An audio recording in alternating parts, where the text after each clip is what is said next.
I talked in today's lecture about three different scenarios, actually four, for importing and exporting data different places within ArcMap. So this is all going to be in ArcMap. Never use Windows Explorer to do this kind of thing because you have a good chance of messing it up. What I've got here is the states layer from your MGIS data. And notice that it's in a coordinate system, projected coordinate system that is. And we know this because you don't see a lot of distortion of the northern latitudes, and also the latitude-longitude line along the northern USA border is curved. What I've got is I've brought in some data that is here. I've organized it a little bit, and we're going to be working with some of these data in terms of imports and exports. Okay, the first method I talked about in class was exporting from the table of contents to a particular location. So here I've got, I'll turn it on, the 113th Congress congressional districts outline. You're working with an earlier version, but here's a more updated version for you to use later on.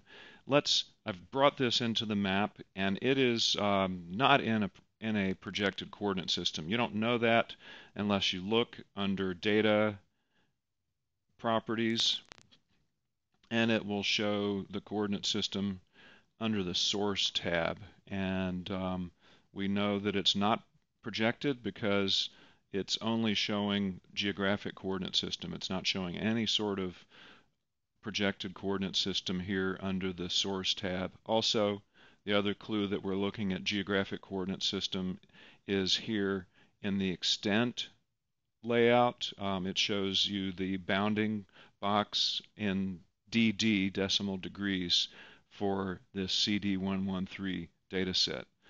So let's take that and export it to a place we want to keep it, and right-click, Data, Export Data. So we're taking it from table of contents to a location on our file system here.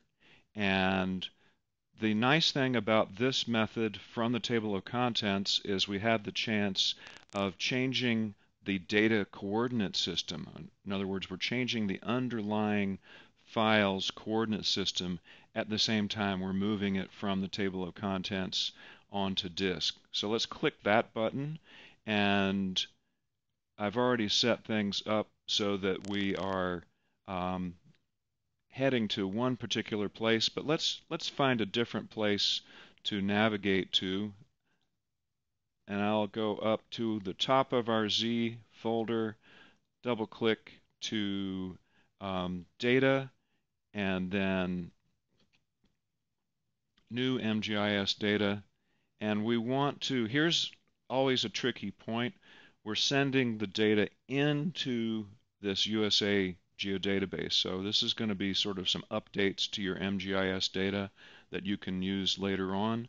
So double click to get into the GIS, the USA geodatabase, and now we're ready to name this. So let's call it CD113, exactly the same as the name that's already on the table of contents, and hit save and OK, and away we go.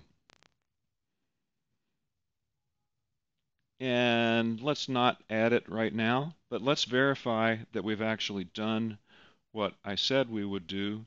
Look up here under Data, New MGIS Data, USA, and there it is. Let's double check its properties to see if the coordinate system really got changed. And there we are. And now it's changed over to North America Equidistant Conic, which is a projected coordinate system. You can tell because linear unit meters. You have to scroll way down to see the underlying geographic coordinate system. So we've done the 113th Congressional District boundaries. We put it into this new location.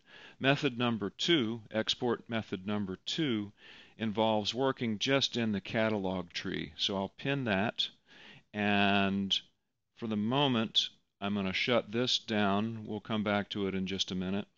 And I find the template folder, and I've got some updated files in that.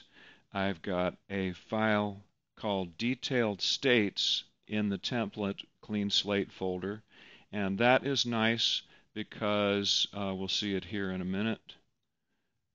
There's detailed. I'll turn off the CD. I'll turn on Detailed States, and let's take a look at it for Washington. Got a lot more detail in the coastline for Washington. Let's compare that with the less detailed version. Yeah. If you're working at the state scale or larger, you definitely want this more detailed version. So here's our detailed states that we want to export. So this is export method number 2. Right click on it, export to Shapefile. That might have just gone off the screen. You might not have seen all that. So to Shapefile, and let's find our output location by navigating the tree here. We are going to Data, New MGIS Data, USA Geodatabase. So that's the container where this data is going to live, but that's not the actual file name. Now let's go down to Output Feature Class and call it Detailed States. So this is called camel case. It's kind of a convenient, readable way of doing things. Notice no spaces in the name. Detailed states with a capital S for states, that the camel case because the hump is in the middle.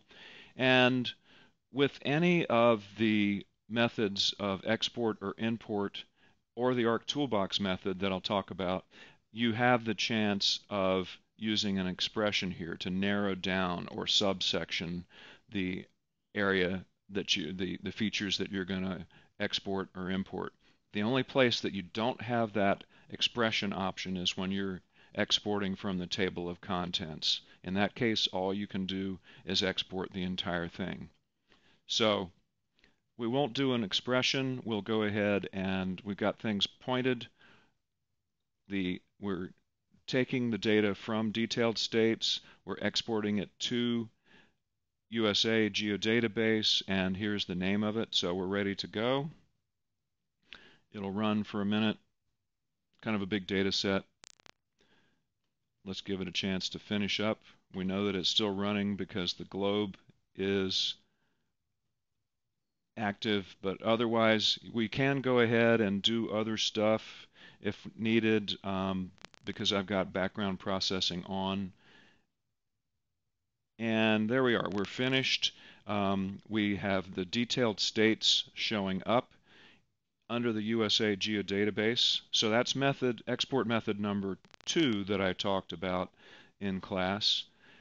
Finally, let's take a look at, or not quite finally, let's look at importing. Import means we are starting at the USA Geodatabase, which is where the destination is, and we're going out. So we right-click on that, and this will be off your screen, I believe. Import feature class single. Now, this will give us the chance to either take things from our table of contents, or we can go to the folder structure here in the catalog tree and find what we want and drag and drop. So let's do it this way. Let's take detailed counties from here. I found it. Drag and drop onto here, and it already knows, because this is where we started with our right click, that we're sending it to our new MGIS data folder with the updated USA Geodatabase. So let's call it something useful like detailed counties. And again, we can subsection only counties within a particular state by entering an expression here. So let's do I already know this expression, so state name has to exactly match. You'll see this in the teaching tutorial. Single quote equals single quotes New Jersey, single quote. If I went OK at this point, I would only get counties within New Jersey, but I don't want to do that at this point. You will be doing something like this. So I'm going to erase the expression and hit OK. And you can see it's giving us a little clue that something is happening down here because I have background processing turned on still. When that finishes, we will see, I'll close this down, we will see under data, new MGIS data, we'll see the detailed counties show up. Now I'll show you the last method that's mentioned in lecture and you're using in your book. It's the ArcToolBox method. ArcToolBox has a bunch of tools that, and in many cases, duplicate what you can do with right-clicking in the catalog tree or in the table of contents. But under conversion tools, this is what your teaching tutorial talks about, conversion tools to geodatabase, you have the option of feature class to feature class. So let's double click on that. And again, you can find things in the catalog tree and drag and drop them, or you can take layers that exist in your table of contents by hitting the drop down here. So let's choose that, and I'm not going to go through with this, but I'll just set it up so that you know how this tool works. Output location, again, a geodatabase, so a storage place for things. So let's drag and drop that. And now let's call this one CD113 no go, because I'm not going to actually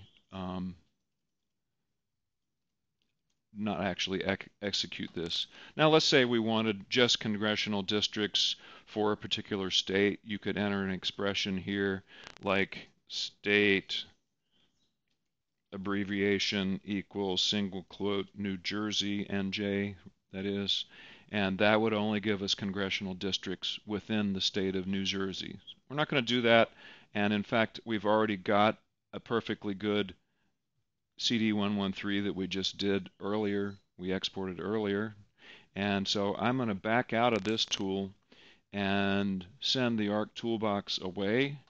You can also keep it available for future use by dragging the top of any of these windows, Catalog, Search, or ArcToolBox, and grab the top of it, drag it, and these little blue thingies show up, and they show you can drag the pointer to those, and then it'll dock the ArcToolBox on the side here. So let's hide that. Let's hide the catalog tree. And so now we've done both types of export. We've done an import, and we've also used the ArcToolBox method. So I've covered the stuff that you're doing in the teaching tutorial. The next video that you should look at after this one is my suggested best practice for using feature data sets in order to save you some work and grief. So